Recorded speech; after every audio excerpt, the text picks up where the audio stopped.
Hello everybody, I'm Kat and I'm standing in front of a new background.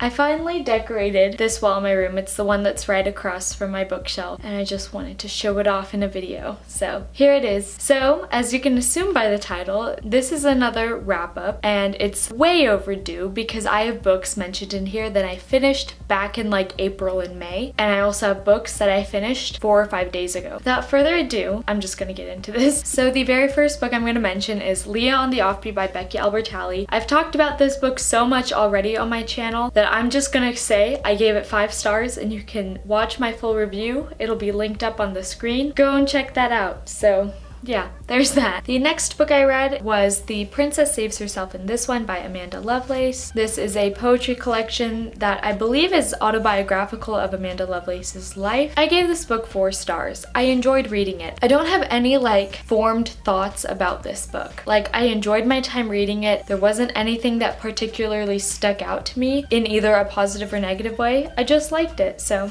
I gave it 4 stars. I'm excited to read her other poetry anthology. I think it's called The Witch Doesn't Burn in this one. And then I know she has a 3rd one coming out called, I think The Siren finds her voice in this one, or The Mermaid finds her voice in this one. I'm not sure, but I'm excited to read those. So the next book I read was Autobiography by Christina Lauren. This book is kind of the reason why this wrap-up didn't happen earlier. This book took me like a month to read, but it was one of those cases where it was me, not the book's fault, because I liked what I was reading in the book. I just wasn't motivated enough to pick it up and read it. This book follows this boy named Tanner who just moved from San Francisco, California to this very small religious town in Utah, and that kind of forces him to go back into the closet because in California he was an open bisexual teen. He can't be open in Utah because of the town he lives in. And it's about how he begins to catch feelings for the new aide in his writing class, and how he decides to write a novel about all of the feelings he's feeling about this guy. And it was really adorable, but I did have a couple of issues with it. The very first issue is that I wish I connected to the characters more. There was something about all of them that just didn't make them relatable at all. I really wish I connected with them, but I sadly didn't. And I wish Autumn, Tanner's best friend, was fleshed out more. To me, she seemed to be very 2D, and she had so much more potential than just being Tanner's best friend, and I wish that we got to see more of her in this book. I really like this novel, and I really wish I read it at a different time where I could have enjoyed it more, because I think if I finished it faster, I would have liked it more. And the next book I'm going to talk about is one that I'm so excited to talk about. I've been wanting to talk about since I read it like a month ago. There wasn't enough for me to talk about to make a full review, and that is Legendary by Stephanie Garber. This book is the sequel to Caraval. This time it follows Tella, Scarlett's younger sister. I went into this book almost falling into a slump, and I'm so glad that I read it when I did, because it kind of brought me out of that reading slump, and I'm so glad.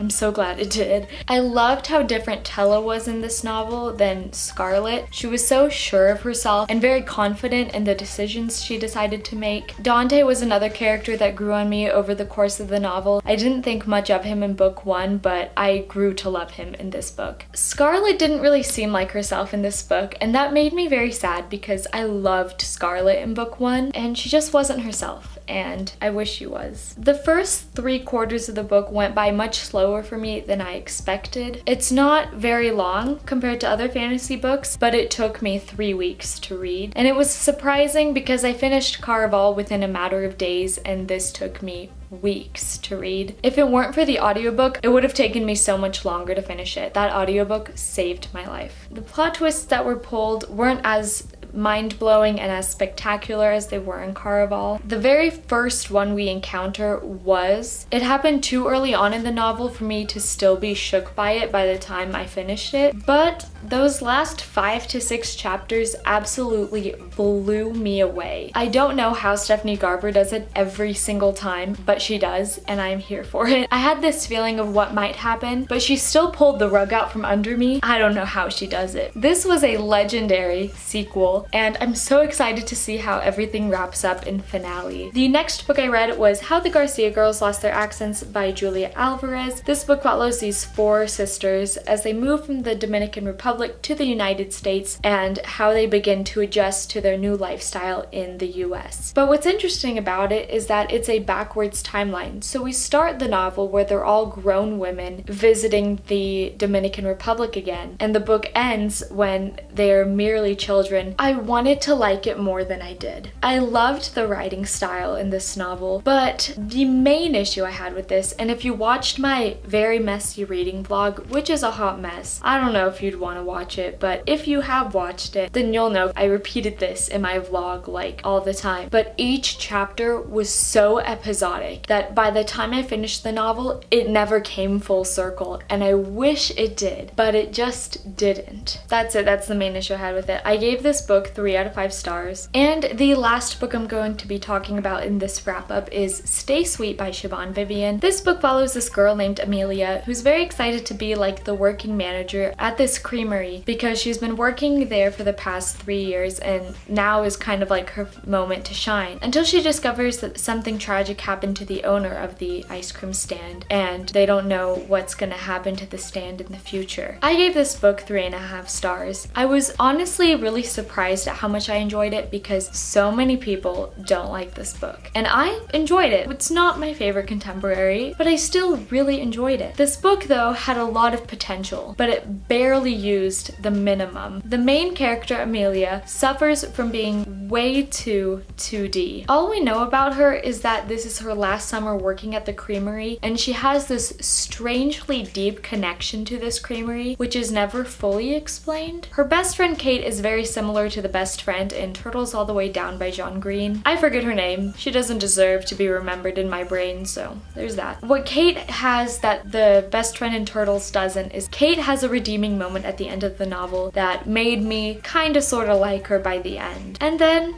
there's Grady. There was something about him that just made me not like him, and honestly, I'm not sure what that was, but you know, I never really thought much of him. I didn't particularly like him, but I didn't dislike him a whole lot. Learning about the history of the creamery was the one thing that kept me intrigued. Throughout the whole novel, I absolutely loved learning about it. The plot was okay. There wasn't anything bad in it. I feel like if it were written by another author, Morgan Matson, I think it would have been done so much better. It was cute, but it wasn't anything too special. If you're looking for like a cute summary read, I'd recommend it. Alright, and that is it for this wrap up. Let me know down below if you've read any of these books because I'd love to know. And if you like this video, give it a thumbs up and subscribe to my YouTube channel. I post videos every Thursday, and I will see you in the next one. Bye!